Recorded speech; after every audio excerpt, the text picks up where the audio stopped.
السلام علیکم دوستوں، میں آج آپ کی خدمت میں ایک بہت ہی دلچسپ بیان لے کر حاضر ہوا ہوں بآواز قاری حنیف صاحب رحمہ اللہ کی زبانی۔ تو آئیے سنتے ہیں۔ انک انت العزیز الحکیم وقال النبی صلی اللہ تعالی علیہ وسلم انا سید ولد آدم یوم القیامہ وقال النبی صلی اللہ تعالی علیہ وسلم انما الاعمال بالنیات وانما لامرئ ما نوى وقال النبی صلی اللہ تعالی علیہ وسلم الدنیا سجن المؤمن وجنۃ الکافر وقال النبی صلی اللہ تعالی علیہ وسلم الدنیا مزرعۃ الآخرہ وقال النبی صلی اللہ تعالی علیہ وسلم من تشبہ بقوم فہو منہم وقال النبی صلی اللہ تعالی علیہ وسلم المرء مع من احب وقال النبی صلی اللہ تعالی علیہ وسلم اذا رأیتم الذین یسبون اصحابی فقولوا لعنت اللہ علی شرکم وقال النبی صلی اللہ تعالی علیہ وسلم اذا ظہر الفتن او البدع فلیظہر العالم علمہ ومن لم یفعل فعلیہ لعنت اللہ والملائکۃ والناس اجمعین صدق اللہ مولانا العلی العظیم وصدق رسولہ النبی الکریم۔ جناب صدر محترم، معزز سامعین، محترم حاضرین، ایک عرصہ کے بعد آپ کے اس قصبہ میں، شہر میں حاضری کا اتفاق اور بیان کا اتفاق ہو رہا ہے۔ دعا فرماؤ اللہ تبارک و تعالی جل شانہ محض اپنے فضل و کرم سے مجھے کلمات حقہ بیان کرنے کی توفیق عطا فرمائے، اور ہر مسلمان کو اللہ پاک ہر شر سے، ہر فتنے سے، ہر حادثے سے محفوظ فرمائے، اور خداوند عالم ہم سب کو اپنے فضل و کرم سے سچا مسلمان اور پکا دیندار بنائے، ہم سب کو دنیا اور آخرت کی بہتریوں سے نوازے، اور ہماری بدعمالی اور ہماری روح سیاہی کو نہ دیکھے، اور اپنے فضل و کرم کو دیکھ کر ہم سب کو معاف فرما دے۔ اس ٹیپ ریکارڈ والے کو اٹھا دو یہاں سے۔ پھر کہتے ہیں مولوی بڑے بد اخلاق ہوتے ہیں، خود شرم نہیں آتی؟ ایک تو یہ بڑی تک ہے، جس نے یہ ڈھولکی خرید رکھی ہے اسٹیج پہ بیٹھتا ہے، سب سے اگلیوں میں آ کے بیٹھتے ہیں یہ، اور پھر ہاتھ ہلاتے رہتے ہیں بیٹھے بیٹھے۔ عرض کر رہا تھا کہ اللہ پاک نے مجھے بھی پہنچا دیا اور آپ حضرات کو بھی اللہ پاک لے آئے، بس دعا فرمانا کہ خداوند ذوالجلال ہمارے اس مل بیٹھنے کو قبولیت عطا فرمائے۔ یہ خداوند عالم کا ہی بندے پہ کرم ہوتا ہے کہ اسے نیکی کی توفیق عطا فرمائے، ورنہ اس وقت کافی تعداد میں مخلوق اور مسلمان لوگ سینماؤں میں ہیں، ٹی ویوں پہ پڑے ہیں، زندگی کے قیمتی لمحات کو تباہ و برباد کر رہے ہیں، اور احساس تک بھی کبھی نہیں ہوا کہ میری زندگی کیسے گزر رہی ہے۔ اور میں اس وقت نہ کسی کو گالیاں دینے کا ارادہ لے کر آیا ہوں، اس لیے کہ ملتان سے چل کر کروڑ پکے میں آ کے گالیاں دینا کوئی زیادہ ثواب ہے؟ اور تم میں سے کون سا آدمی ہے جس کو گالیاں دینی نہیں آتی؟ باہر سے آدمی بلوا کر کے گالیاں دلوانا کوئی ضروری ہے؟ اور میں گالی دوں کیسے؟ میرے بزرگوں نے مجھے گالیاں دینا سکھایا ہی نہیں۔ ہم جن اللہ والوں کی جوتیوں میں بیٹھے، انہوں نے ہمیں قرآن و حدیث کی کستوری بخشی، اور نہ میں کسی کو کافر بنانے بھی نہیں آیا، اس لیے کہ کافر بنانا آسان ہے، مسلمان بنانا بڑا مشکل۔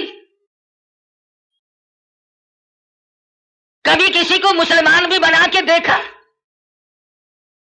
نکالنا، برباد کرنا، خارج کرنا آسان ہے، کسی کو صراط مستقیم پر لگا دینا یہ بہت محنت کا کام ہے۔ حضرت شیخ الہند ہیں سب کہہ دو رحمت اللہ علیہ، انگریز نے زور لگایا کہ اتا ترک کو آپ کافر لکھ دیں. اس اللہ والے نے اپنی پیٹھ پہ کوڑے تو کھا لیے مگر مسلمان کو کافر نہ لکھا. جبر و اکراہ بھی ہوا، پریشان بھی کیا گیا، مگر صاف انکار کر دیا کرتے تھے. اس لیے نہ گالیاں دینا ہمارا شیوا ہے، نہ کسی کو کافر بنانا ہم لوگوں کا کوئی مقصد نہیں، بلکہ دل سے دعا ہے کہ خداوند عالم ایسی دین کی ہوا چلائے کہ پوری دنیا میں ایک بھی کافر نہ رہے. تمنا یہ ہے کہ ساری دنیا کے لوگ حضور اکرم صلی اللہ علیہ وسلم کے غلام بن جائیں، اور جو گالیاں دیتے ہیں انہیں مبارک ہو. اس لیے کہتا ہوں ارے مالی ندی گالی بگاڑا ہم نے کیا تیرا، ارے مالی ندی گالی بگاڑا ہم نے کیا تیرا، چمن ہے سیر کرنے کا نہ گھر تیرا نہ گھر میرا. کیا فائدہ اپنی زندگی کو برباد کرنے کا؟ زبان کو گندا کرو، ایمان کو کھوٹا کرو، اس سے کوئی مقصد؟ کسی کو برا کلمہ کہنا جس سے اس کے دل کو تکلیف پہنچتی ہے، ایذا پہنچتی ہے، یہ بھی بہت بڑا عظیم گناہ ہے. اسی کو کہتا ہے مت ستا ظالم کسی کو مت کسی کی آہ لے، مت ستا ظالم کسی کو مت کسی کی آہ لے، دل کے دکھ دینے سے نادا عرش بھی ہل جائے گا. اور پھر ہم تو اس ہستی کے نام لیوا ہیں. سیرت کی کتابیں اٹھا کر کے دیکھو، امام الانبیاء محبوب کبریا حضرت محمد مصطفیٰ صلی اللہ تعالی علیہ وسلم کی ذات گرامی ہے. کسی کی سیرت جوانی سے شروع ہوگی، کسی کی سیرت 40 سال میں جا کے شروع ہوگی، کسی کی سیرت 30 سال کی عمر میں جا کے شمار کی جائے گی. آمنہ کے در یتیم کا یہ حال ہے، نہ زمین تھی نہ آسمان تھا، نہ ستارے تھے نہ چاند نہ سورج، نہ حجر نہ شجر، نہ درخت نہ پتے، نہ سبزی نہ ترکاری، نہ کانٹے نہ پھول، کچھ بھی نہ تھا. سرکار مدینہ صلی اللہ علیہ وسلم کی سیرت کے تذکرے اس وقت بھی ہوا کرتے تھے. فرمایا وما ارسلناک الا رحمتا للعالمین، کالی کملی والے میں نے آپ کو جہانوں کے لیے رحمت بنا کے بھیجا. علماء اکرام نے عالمین کی تفسیر کرتے ہوئے 4 جہان شمار کرائے. ایک عالم ارواح، ایک عالم دنیا، ایک عالم برزخ اور ایک عالم آخرت. 4 جہان شمار کرائے ہیں علماء امت نے. سب سے پہلا عالم اور جہان وہ عالم ارواح کو شمار کرایا گیا. علماء اکرام نے لکھا ہے کہ تخلیق روح کے اعتبار سے سب لوگ برابر ہیں. جس دن ہمارے باپ کی روح پیدا ہوئی اسی دن ہماری روح پیدا ہوئی، جس دن دادا کی روح پیدا ہوئی اسی دن اسی وقت اللہ پاک نے تمام دنیا کے لوگوں کی روحوں کو یکدم پیدا فرمایا. اور اس کو اس نظام میں کوئی وقت نہیں لگا، کوئی لمبی چوڑی کارروائی نہیں کرنی پڑی، بلکہ صرف اتنا ہوا اذا قضى امرا فانما يقول له كن فيكون. جب وہ کسی کام کو کرنا چاہتے تھے اور چاہتے ہیں بس فرماتے ہیں ہو جا، وہ ہو جایا کرتا ہے. سارے جہان کی روحیں پیدا ہو گئی، تمام روحوں کو ایک جگہ اکٹھا کر کے اللہ پاک نے فرمایا الست بربکم، اور دنیا میں جانے والوں، عالم ارواح میں رہنے والوں، کیا میں تمہارا رب ہوں؟ اللہ پاک نے عالم ارواح میں امتحان شروع کر دیا. دنیا میں جا کر یہ لوگ بگڑ جائیں گے، طرح طرح کے دھندوں میں پھنس جائیں گے، لغویات میں مشغول ہو جائیں گے. ان سے یہی اقرار لے لیا جائے الست بربکم. کلیم اللہ کی روح خاموش ہے، ابراہیم خلیل اللہ کی روح خاموش ہے، روح اللہ کی روح خاموش ہے. نجی اللہ کی روح خاموش ہے، رسولوں کی روحیں خاموش ہے، پیغمبروں کی روحیں خاموش ہے، انبیاء کرام کی روحیں جواب نہیں دیتی، ابدالوں کی روحیں خاموش ہے، قطبوں اور غوثوں کی روحیں خاموش ہے۔ علماء لکھتے ہیں سب سے پہلے روح محمد الرسول اللہ صلی اللہ علیہ وسلم نے جواب دیا، بلا انت ربنا۔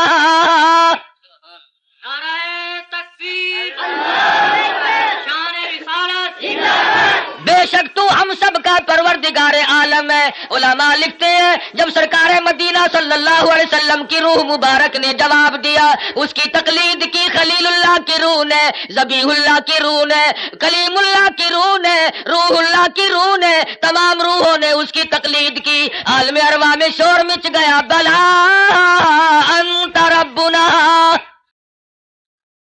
عالم ارواح کی سرداری اللہ تبارک و تعالیٰ نے امام الانبیاء محبوب کبریا حضرت محمد مصطفیٰ صلی اللہ علیہ وسلم کو عطا فرمائی۔ عالم دنیا کی ابتدا ہو رہی ہے، آغاز ہو رہا ہے۔ سیدنا آدم علیہ السلام کو اللہ پاک نے پیدا فرمایا، جنت میں قیام ہے، تنہائی کی وجہ سے وحشت محسوس کرتے ہیں، تنہائی محسوس ہو رہی ہے، اللہ تبارک و تعالیٰ نے ایک عورت پیدا فرما دی۔ الہی یہ کون ہے؟ یہ میں نے تمہارے لیے عورت پیدا کی ہے۔ قریب جا پہنچے، ہاتھ لگاؤں گا، لمس کروں گا، چھوؤں گا اسے، یہ میری ہے۔ آواز آتی ہے، اے آدم ٹھہرو، غلطی نہ کرنا، ابھی ہاتھ لگانے کی اجازت نہیں،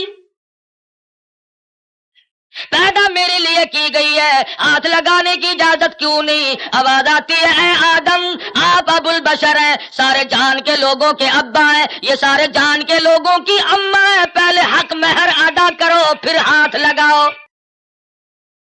الہی سونے کے محل دے دوں، کستوری زعفران کا گارا جن محلوں میں لگا ہوا ہے وہ مکان دے دوں، سونا دے دوں، چاندی دے دوں، باغات دے دوں۔ آواز آتی ہے نہیں نہیں، پھر اور کیا دینا پڑے گا؟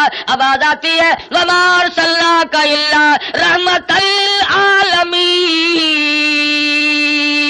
آج میرے حبیب کی تمام دنیا کے لوگوں کے سامنے سیرت ظاہر کرنی ہے، یہاں سے ان کے تذکرے شروع کرنے ہیں۔ اے آدم کچھ لینا دینا نہیں ہے، یہاں کھڑے کھڑے آپ میرے محبوب کی ذات اقدس پہ 20 مرتبہ درود پاک پڑھے، حق مہر ادا ہو جائے گا۔ تکبیر، ختم نبوت، نعرہ تکبیر۔ ابھی شروع ہی ہوا ہے دنیا کا نظام کہ حبیب کبریا حضرت محمد الرسول اللہ صلی اللہ علیہ وسلم کے تذکرے شروع ہو گئے، درود شریف پڑھو حق مہر ادا ہو جائے گا۔ آج مسلمان کو درود پاک پڑھنے کی توفیق نہیں۔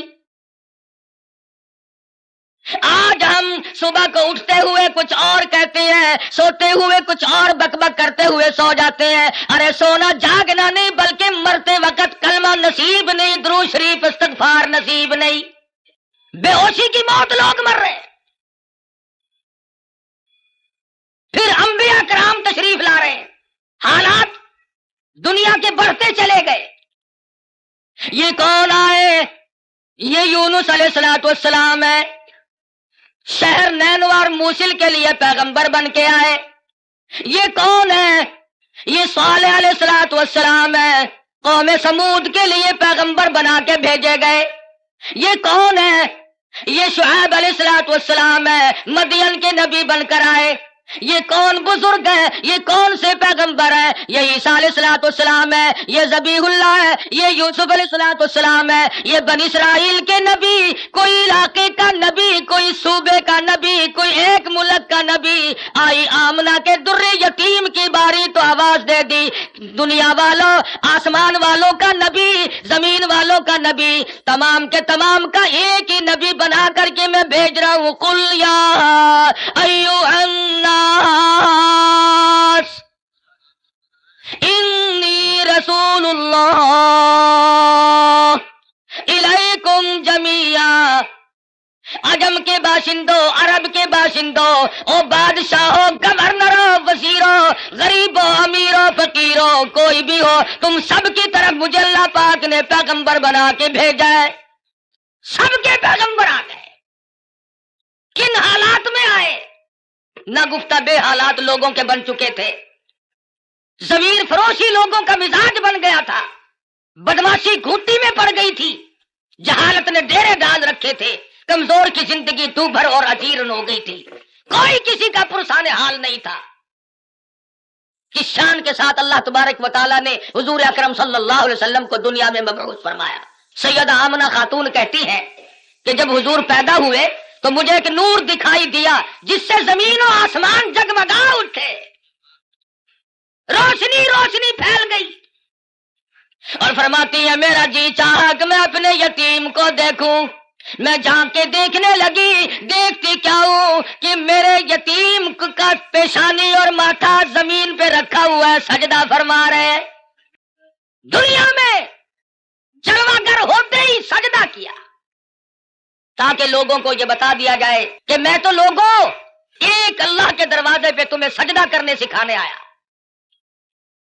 فرماتی ہے میں نے پیار کر کے گود میں لے لیا، ادھر میں نے پیشانی پہ بوسا دیا، ادھر شہادت کی انگلی اٹھا کر آسمان کی طرف اشارہ فرما رہے ہیں۔ میں اس ایک کو ماننے آیا ہوں، ابھی تو ابتدا ہے۔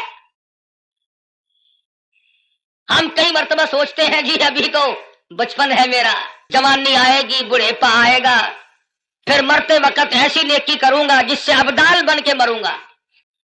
ساری عمر برباد کرنے کے بعد یہ تمنا رہتی ہے، اور حالت یہ مجذوب کہتا ہے قدم سوئے مرکز نظر سوئے دنیا، قدم سوئے مرکز نظر سوئے دنیا، کدھر جا رہے ہو کدھر دیکھتے ہو۔ رات دن زندگی کو کاٹ رہے ہیں، قبر کے قریب کر رہے ہیں، اور ہم دن بدن دنیا کی غفلتوں میں پھنسے چلے جاتے ہیں، سوچا تک نہیں کبھی۔ بڑھیپا آ جاتا ہے، سفید بال آ جاتے ہیں، پھر بھی ہمیں کبھی موت کا فکر دامنگیر نہیں ہوا۔ کیوں ہو؟ کیا ضرورت پڑی؟ حضور اکرم صلی اللہ تعالی علیہ وسلم کی ذات اقدس یتیم پیدا ہوئی۔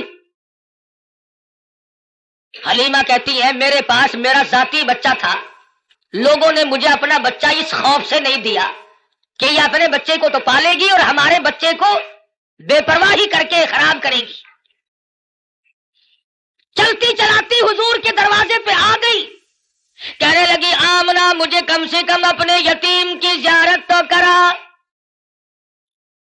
کہتی ہے جب آمنہ خاتون نے چٹی چادر حضور کے چاند جیسے چہرے سے اٹھائی، حلیمہ کی آنکھیں چندھیا گئی اور کہنے لگی میری آنکھوں نے آج تک اتنا حسین بچہ کوئی دیکھا نہیں۔ حلیمہ کہتی ہے میں نے بھی نہیں دیکھا، آمنہ فرماتی ہے میں نے بھی نہیں دیکھا۔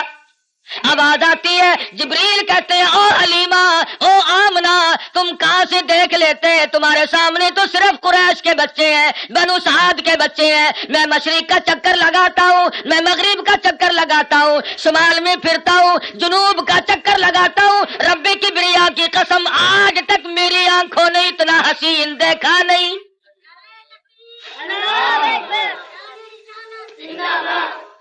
رہنے دو نعرے، آٹا بڑا مہنگا ہے، نہیں دیکھا۔ آواز آئی جبریل تم کیسے دیکھ لیتے، دنیا کے لوگ کیسے دیکھ لیتے ہیں، مجھے اپنی کبریائی کی قسم آج تک میں نے ایسی صورت والا کوئی پیدا کیا ہی نہیں۔ الہی اب تو آیا کریں گے، اب تو ایسے آنے شروع ہو گئے، چلو پہلے نہیں آئے تھے تو کیا بات ہے۔ آواز آتی ہے رخ مصطفیٰ ہے وہ آئینہ، اب اس جیسا دوسرا آئینہ نہ ہمارے چشم خیال میں اور نہ دکان آئینہ ساز میں۔ اب ایسے کیسے آئیں گے، میں نے وہ سانچہ ہی توڑ دیا جس سانچے میں اس صورت کو ڈالا ہے۔ نعرہ تکبیر، اب ایسا کوئی نہیں آئے گا۔ حضرت آمنہ حضور کو حلیمہ کی گود میں دے رہی ہے، وہ بات نہ کہی جو ایک ماں کو کہنی چاہیے تھی، اپنے بچے کا خیال کرو گی، میرا یتیم لاوارث ہے، کہیں اس کی خیال کے اندر غفلت نہ کرنا، بے پرواہی نہ کرنا۔ حضرت آمنہ نے وہی بات کہی جو آخر الزمان پیغمبر کی اماں کو کہنی چاہیے تھی۔ کہتی ہے او حلیمہ، میں تیرے جذبات کو تاڑ گئی ہوں، میں تیری نظروں کو سمجھ گئی ہوں، کہیں میرے بچے کی محبت کی جذبات میں آ کر اپنے بچے کو بھوکا نہ مارنا۔ اظہار شروع ہو گیا، ہمدردی کا پیغام حضور کے آتے ہی شروع ہو گیا۔ پوچھو، یہ سعودی عرب والے بھوکے مرا کرتے تھے، حاجیوں سے ستو چھین کر مانگ کر کھایا کرتے تھے، ادھر قانون مصطفیٰ صلی اللہ علیہ وسلم کے چند قانونوں کا اجرا کیا، حدود اللہ کو قائم کیا، ادھر اللہ میاں نے زمین کو حکم دیا جب میرے نبی کو دستور کو مان بیٹھے اب سونا باہر اگل دے، پٹرول نکل رہا ہے، سنگ مرمر نکل رہا ہے، سونے کی کانیں نکل رہی ہیں۔ تم دیکھنا تو صحیح، جب ہمارے ملک میں اسلامی نظام کو استحکام کی صورت حاصل ہو جائے گی اور ہم جب سب دل سے ماننے لگیں گے، خدا کی قسم پھر اس کی برکتوں کا مشاہدہ کرنا۔ نعرہ تکبیر، نعرہ صحابہ، ابھی تو آیا ہی آیا ہے نا۔ مسلمانوں نے بڑا غضب کیا، بڑا ظلم کیا، کوٹھی زندہ کے لیے، بنگلہ زندوں کے لیے، کار موٹر زندوں کے لیے، ہوائی جہاز زندوں کے لیے، سبزی ترکاری پھل فروٹ سارے کے سارے زندوں کے لیے، عورت مرد زندہ مرد کے لیے، مرد زندہ عورت کے لیے، کپڑا لتا خرچ اخراجات یہ تمام کی تمام زیبائش اور نعمتیں زندوں کے لیے۔ مسلمانوں نے کتنی بڑی بے انصافی کی، خدا کا قرآن مردوں کے لیے۔ ساری عمر کبھی بنگلے میں اللہ کے قرآن کو جگہ نہ دی، تمام عمر کبھی کوٹھی میں قرآن کو جگہ نہ ملی، کبھی کارخانے میں ذکر تک نہیں آیا اللہ کے قرآن کا۔ لیکن جب کارخانے دار مر گیا، ذمہ دار مر گیا، پھر سارے علاقے کے مولویوں کو اکٹھا کر کے لاؤ، طالب علموں کو بلواؤ، مولوی جی آج تو بہت قرآن پڑھنا، اینا پڑھنا کہ تسی میرے پیو نو بہش دے وچ ٹھوک کے جانا۔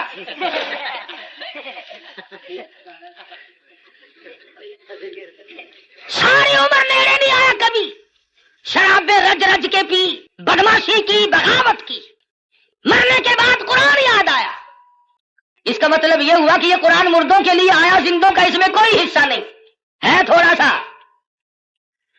مولوی صاحب نستر والوں نے بھی جواب دے دیا، ڈاکٹروں نے بھی جواب دے دیا، حکیموں کو دکھا بیٹھے ہیں، ڈاکٹروں کو دکھا بیٹھے ہیں۔ ہن تسی کچھ اللہ اللہ کر دو، اللہ دے نام وچ برکت آخر ہوندی ہے۔ آخر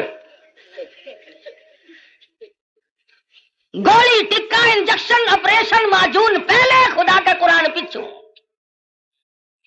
اور ہے ہم سونی سرکار دے سارے امتی۔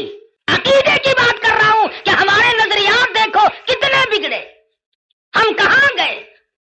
تمہیں کیا معلوم ہے، زید بن حارث رضی اللہ تعالی عنہ صحابی کہتے ہیں میں مدنی کریم صلی اللہ علیہ وسلم کے ساتھ تھا، حضور جب طائف میں تشریف لے گئے، سرداروں کو اللہ کا قرآن سنایا، توحید کا پیغام پہنچایا، انہوں نے تو انکار کر دیا۔ طائف کے امیروں کے، غریبوں کے، شریر بچے جھولیاں پتھروں کی بھر کے سرکار مدینہ کے پیچھے لگ گئے۔ صحابی کہتا ہے میں نے بڑی کوشش کی چاروں طرف سے آنے والے پتھر میں اپنے سینے میں کھاؤں۔ اور لوگوں وہ کتنے متبرک قسم کے لوگ ہوں گے جو سرکار مدینہ کی طرف آنے والے پتھر اپنے سینے پہ کھا رہے تھے۔ صحابی کہتا اچانک میرے کانوں میں، حضور کی پنڈلی میں، حضور کے ٹخنوں میں کڑاک کڑاک کر کے پتھر لگنے کی آواز آنے لگی۔ اتنا صدمہ عظیم پہنچا، حضور کو اتنی تکلیف پہنچی۔ صحابی کہتا میری آنکھوں نے دیکھا حضور چکر کھا کر زمین پہ بیٹھ گئے۔ ایسی اعلیٰ درجے کی صورت، ایسی سیرت والا، ایسی صورت پہ آج لوگ پتھر مار رہے ہیں۔ صحابی کہتا حضور 4 مرتبہ بیٹھے، باہر تشریف لے آئے، کھجور کے سائے میں قیام پذیر ہوئے، میری آنکھوں نے دیکھا پنڈلیوں سے لہو بہ رہا ہے، قدم مبارک زخمی ہے، نالین مبارک لہو میں تر بتر ہے، میں دیکھ رہا تھا حضور اس وقت کیا فرمائیں گے۔ صحابی کہتا ہے حضور نے دامن پھیلایا اور آسمان کی طرف چہرہ انور اٹھایا اور فرمانے لگے او مالک کائنات، او زمین و آسمان کے مالک دیکھ لے میرا کیا حال بن گیا، اب تو مجھ سے راضی ہو جا۔ نعرہ تکبیر، اللہ اکبر۔ تجھے کیا پتا ہے کہ کس قدر دکھوں سے گزرنا پڑا ہے حضور اکرم صلی اللہ علیہ وسلم کو۔ عروہ بن مسعود رضی اللہ تعالیٰ عنہ نے مدینے پاک میں عرض کر دیا، یا رسول اللہ صلی اللہ علیہ وسلم مجھے اجازت دو میں طائف میں جا کر اپنے قبیلے کے لوگوں کو قرآن کی تعلیم دوں۔ حضور کی آنکھوں میں آنسو آ گئے، فرمانے لگے عروہ بن مسعود تیری مرضی، مجھے طائف والوں کی مار آج تک یاد ہے۔ بیت اللہ میں دنیا سجدے کرتی ہے، اپنے اپنے عقیدے کے مطابق عبادت کرتی ہے۔ علماء نے لکھا ہے حضور اکرم صلی اللہ علیہ وسلم سجدہ ریز ہے، سجدہ فرما رہے ہیں، ایک کافر آیا اور اس نے آ کر کے زور سے اس قدر حضور کے سر مبارک میں پتھر مارا، لہو کی دھار دور جا کے پڑی۔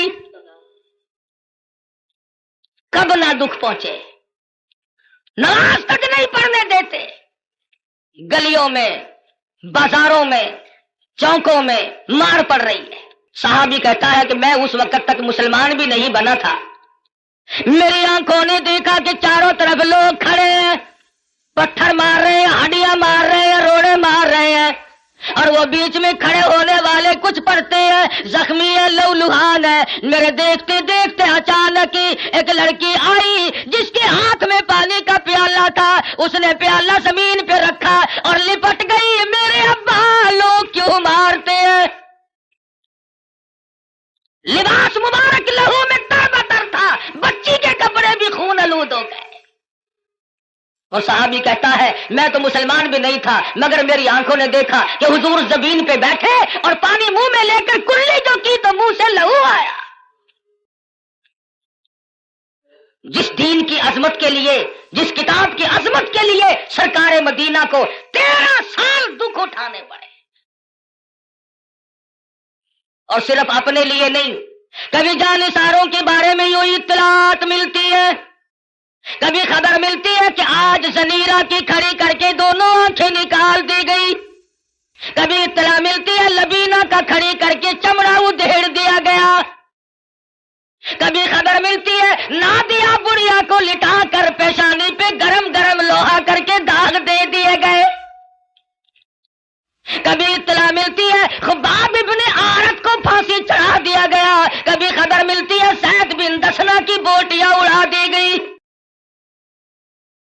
کبھی خبر ملتی ہے بلال حبشی کے پیر پکڑ کر مکی کی گلیوں میں گھسیٹا جاتا ہے، کبھی اطلاع ملتی ہے ابو فقیہ کی پسلیاں توڑ دی گئی۔ ان صدموں سے رات دن دو چار ہے، رات کو چین نہیں، دن کا اطمینان نہیں، 13 برس اس کشمکش میں کٹے۔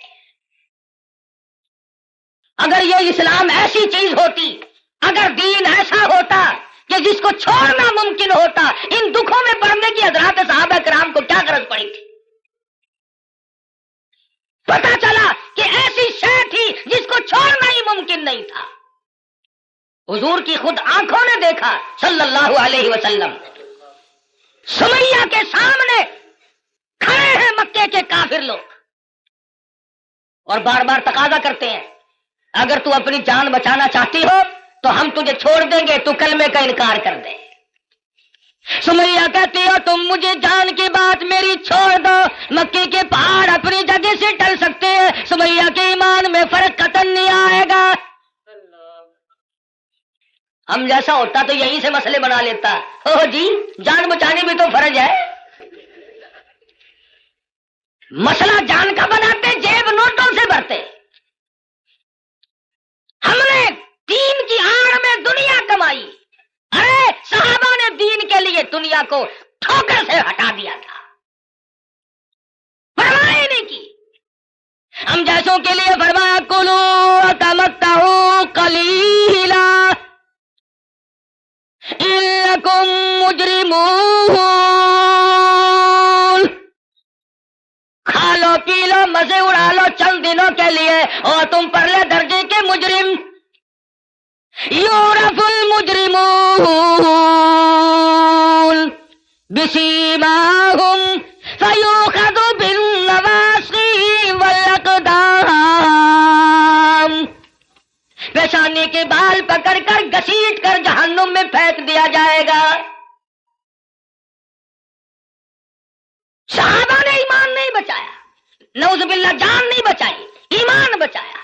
جانتے تھے کہ دنیا اور آخرت میں چلنے والا سیکہ ایمان ہے، اگر ایمان چلا گیا تو پھر پلے کچھ نہیں رہتا۔ ہم لوگ تو اللہ کی بے نیازی کا زبان سے اقرار کرتے ہیں، تم کروڑ پکے والے بھی اللہ میاں کو بے نیاز مانتے ہو کہ نہیں؟ اللہ بے نیاز ہے؟ آہستہ بول لو کوئی سن نہ لے۔ بڑا بے نیاز بادشاہ ہے، جب وہ چاہے تو قطرے کو سمندر کر دے، اور جب وہ چاہے تو یتیموں کو پیمبر کر دے۔ بڑا بے نیاز بادشاہ ہے، جب وہ چاہے تو گنجے کو اندر کر دے، کون ہے روکنے والا؟ او بھائی ٹیپ ریکارڈ والے گھر لے جا اپنے، خدا کا واسطہ۔ یہ کون ہے مسلسل تو میں عرض کر رہا ہوں بڑا بے نیاز بادشاہ ہے، ڈرو اس مالک سے۔ شام کو سو لکھاپتی، صبح کو اٹھو تو ٹکڑوں کے محتاج۔ شام کو وزیر اعظم اور صبح کو اسیر اعظم۔ ریڈیو پہ خبروں میں نہیں سنتے بڑا ملزم؟ کون کہہ سکتا ہے کسی بندے کی مجال نہیں؟ وہی کرتا ہے فعال لما یرید۔ بڑا بے نیاز ہے، جس کو چاہے بادشاہ بنا دے، جس کو چاہے فقیر بنا دے، کون ہے اسے پوچھنے والا؟ جب تنگ بنگ ہوتا ہے آدمی پھر خدا کو یاد کرتا ہے۔ پچھلے ہفتے میں سندھ گیا تھا، بنیے جو ہے نا سندھ کے ہندو لاکھ درود پڑھوا رہے ہیں۔ ایک مولوی صاحب بتا رہے تھے کہ ہم نے بھی لاکھ درود مہنگا کر دیا، ریٹ بڑھا دیا ہم نے بھی۔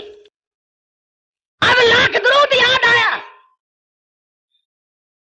اس وقت تو کبھی منہ سے ایسی بات نکلتی نہیں نا آدمی کے، جب مغرور کھوپڑی بدلتی ہے خدا جانے کیا بن جاتا ہے۔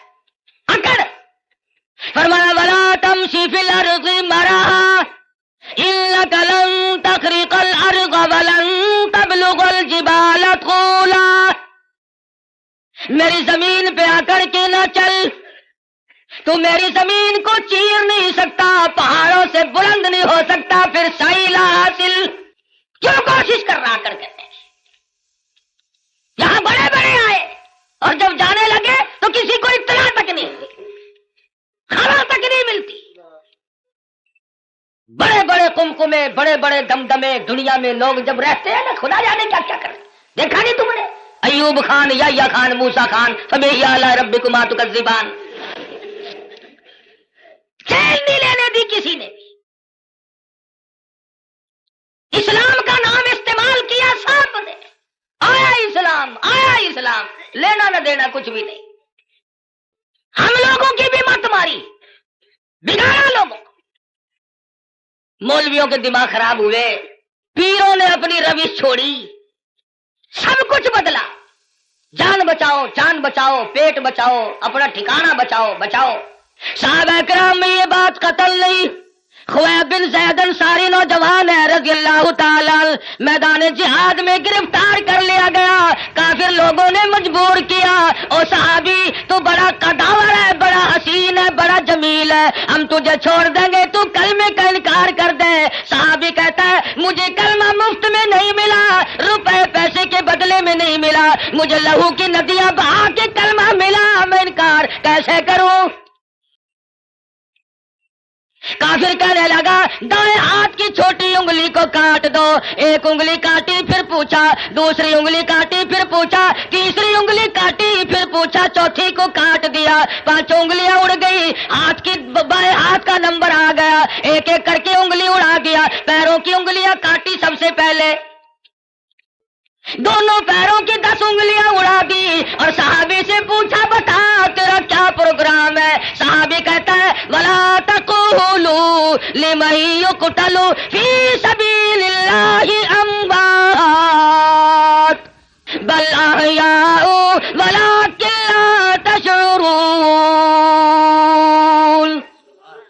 میرا یہ پروگرام ہے، جب سے میں نے قرآن پڑھا، جب سے میں نے قرآن سنا، میں تو متمنی ہوں اس بات کا اللہ کی راہ میں میری جان چلی جائے۔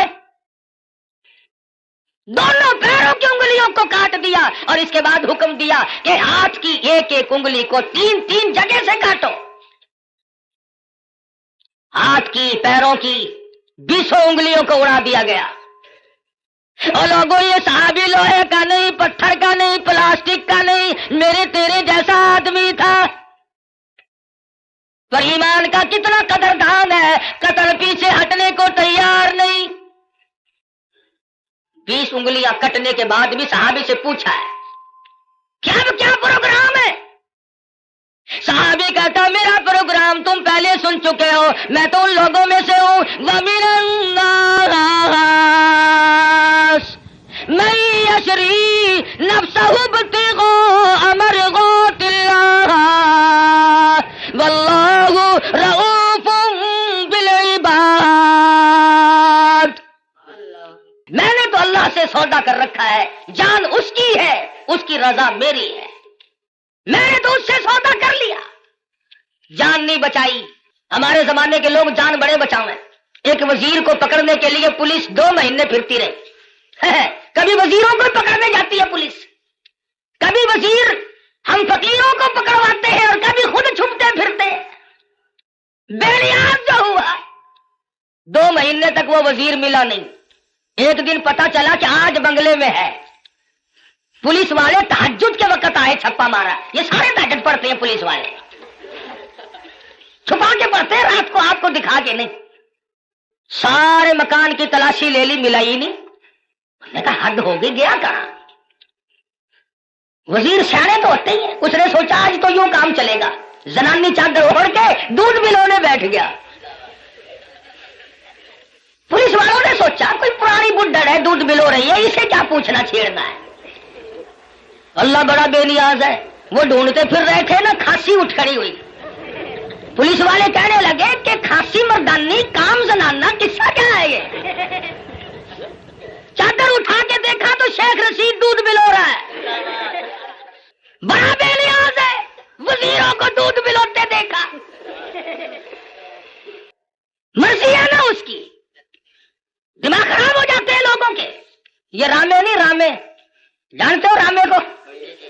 پنجاب کا وزیر اعلیٰ تھا. پچھلے دنوں میں حاصل پور منڈی میں تقریر کی. کہنے لگا میں ان مولویوں کے پیٹ پھوڑ کے حلوہ نکال کے چھوڑوں گا. پیٹ پھوڑ کے. دوسرے تیسرے دن وہاں میرا موقع لگ گیا. میں نے کہا وزیر صاحب پیٹ پھوڑنے کی کیا ضرورت ہے؟ ہمیں تکلیف دے کر خامخواہ حلوہ نکالنا ہے. اگر پیٹ میں پڑا ہوا ہی نکالنا ہے تو صبح تشریف لے آنا، نکلا ہوا دے دیں گے. دماغ خراب ہو جاتا ہے قدرتی طور پر. سٹیج ہی ایسی ہے، بگڑ جاتے ہیں لوگ. اللہ پاک سے ڈرنا چاہیے، بڑا بے نیاز ہے. شیخ سعدی سب کہہ دو رحمت اللہ علیہ لکھتے ہیں کہ اپنے زمانے کا ایک شیخ تھا، امیر ترین آدمی. سردی کا موسم، ٹھنڈی ہوا چل رہی ہے، بارش برس رہی ہے. میاں بیوی بیٹھ کے کھانا کھا رہے ہیں، بڑے خوش ہیں، مشغول ہیں. رات کی ٹھنڈی ہوا، بارش بھی ہے، کافی رات بیت چکی ہے. کسی نے دروازے پہ دستک دی. اللہ نام پہ 2 روٹیوں کا سوال کرتا ہوں. بابو جی ناراض ہو گئے. دن میں تو چین لینے دیتے نہیں، رات کو بھی نہیں چین لینے دیتے. چلا یہاں سے کون ہے؟ کہنے لگا بابو جی جو روٹیاں کتے کو پھینکتے ہو، جانوروں کو ڈالتے ہو، وہی مجھے دے دو. 3 دن کی بھوک نے مجھے تنگ کر دیا ہے، اس لیے رات کے اندھیرے میں، بارش میں، ٹھنڈی ہوا میں اس بھوک کی مجبوری کی بنا پہ آیا ہوں. بابو کو غصہ لگا، دروازہ کھولا. یہ جو تم غریب قسم کے لوگ ہو، تمہارے دروازوں سے فقیر آٹا لے جاتے ہیں، ٹکا پیسہ لے جاتے ہیں، چائے پی جاتے ہیں. اور یہ جتنے بڑے بڑے ہیں ان کے یہاں سے تو فقیروں کو بھی ٹکڑا نصیب نہیں. مال تو ان کا بھی کھاتے ہیں، مگر 2 قسم کے لوگ، ڈاکٹر اور کجری. ڈاکٹر کھاتا ہے. مولوی صاحب دعا کرو میرے لیے، 100 روپے کا ٹکا روزانہ لگتا ہے، اللہ کرے 500 کا لگے. پتہ ہے تم غریبوں کو کتنے ٹکے لگاتے ہو؟ وہ ایک فقیر ڈی سی کی کوٹھی کی طرف آ نکلا، سنتری کھڑا تھا. کہنے لگا تو کون ہے؟ کہ جی فقیر ہوں، خیرات لینے آیا ہوں. اور تینوں پتا نہیں یہ ڈی سی کی کوٹھی ہے؟ اگلا نے اندر کر دینا. کہ جی توبہ میری، میں مڑ کے اس پاس سے کدے نہیں آنا. کون جائے؟ بابو جی کو جلال آیا، غصہ آ گیا، دروازہ کھولا، باہر آ کر کے اس فقیر کے منہ پہ تماچے مارے. تو تنگ کرنے کہاں سے آ گیا؟ پہلے اس نے اس کے دروازے پہ صدا کی تھی، پھر اس مالک الملک کے دروازے پہ صدا کر دی، اور میرے مالک واللہ الغنی وانتم الفقراء، تو غنی ہے، سارا جہان تیرے در کا محتاج ہے، فقیر ہے، اور میرے معبود میں فقیر خود نہیں بنا، یہ امیر خود نہیں بنا، مانگی روٹی ملے تماچے تیری مرضی۔ وہ تو سب کی سنتا ہے، لگا کاروبار میں گھاٹا پڑنے، آج یہ دکان گئی، کل وہ کارخانہ گیا، گھٹتے گھٹتے ٹکڑوں کا محتاج ہو گیا۔ کیا کمی ہے اس کے یہاں گھٹانے اور بڑھانے کے لیے؟ رشتہ دار، عزیز و اقربا، یہ اسی وقت تک ہے جب تک گاڑی چل رہی ہو، رک جائے پھر کوئی کسی کا اس دنیا میں نہیں بنا کرتا۔ اچھا بھلا کام چل رہا ہو، سب کہتے ہیں میرے چچا لگتے ہیں، یہ میرے ماموں جان ہے، یہ میرے تایا جی ہے، اور پلے نہیں ہونا کہ یہ کون ہے، تم اسے پہچانتے ہو، مینوں کی پتا خبر کون پھردا ہے۔ گاڑی جو رک گئی، بالآخر یہاں تک گھٹا، ٹکڑوں کا محتاج ہو گیا۔ بیوی کہنے لگی اب تو تیرے پاس روٹی کا بندوبست بھی نہیں، مجھے طلاق دے، میری جان چھوڑ۔ وہ بھی طلاق لے کر چلی گئی، اس نے جا کر کسی دوسری جگہ شادی کر لی۔ جس جگہ اس نے جا کے شادی کی ہے، یہی عورت اور اس کا خامن، اتفاق ایسا بنا وہی موسم ہے، سردی کا موسم ہے، ٹھنڈی ہوا چل رہی ہے، بارش برس رہی ہے، رات کا وقت ہے، کھانا کھانے کے لیے ہاتھ دھو کے بیٹھے ہیں، کسی نے دروازے پہ دستک دی، اللہ نام پہ 2 روٹیوں کا سوال کرتا ہوں۔ وہ اس کا خامن کہنے لگا کہ ہم نے تو دوپہر بھی کھائی تھی، یہ جو اس سردی میں آیا ہے خدا جانے کب کا بھوکا ہے، یہ سارا کھانا جا کے دیا، ہم تو اور پکا لیں گے، یہ خام خواہ آوارہ پھرنے کا ٹائم نہیں، شدید سردی ہے، بارش برس رہی ہے، بھوک نے بےتاب کیا غریب کو۔ عورت کھانا دینے گئی، واپس آئی تو روتی ہوئی آئی، خامد نے پوچھا کیا بات ہے، تم ڈر گئی؟ کہنے لگی نہیں نہیں، گھبرا گئی، کہتی ہے نہیں نہیں، پھر کیا بات ہے، روئی کیوں؟ عورت کہتی ہے اس مالک کی بے نیازی کو دیکھ کر مجھے رونا آ گیا، جس فقیر کو کھانا دے کے آئی ہوں اس فقیر کو میں نے پہچان لیا، اسے میں نے جان لیا، کیا بتاؤں، اپنے زمانے کا بہت بڑا سیٹھ امیر آدمی تھا اور وہ میرا پہلا خامن تھا، آج میرے دروازے پہ ٹکڑے مانگنے آیا۔ خامن کہنے لگا اگر تم تسلی سے سنو اور گھبراؤ نہ تو کوئی راز کی بات تمہیں میں بھی بتا دوں۔ عورت کہنے لگی کیا بتاؤ گے؟ خامن کہتا ہے رب کے